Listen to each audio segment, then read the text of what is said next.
देव हवाय ना घरात, मग देवाला सांभाळण्याची ताकद आणि हिंमतही ठेवा की.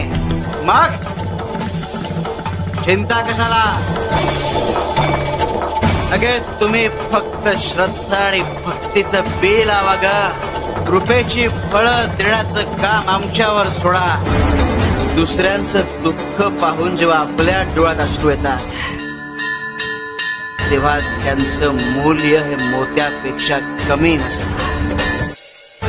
अश्रूंचं मोल पाण्याहून अधिक यासाठी असतं कारण त्याला भावनेची जोड असते. आमच्या भक्तांची भावना तळ हातावरील फोडाप्रमाणे जपतो आम्ही.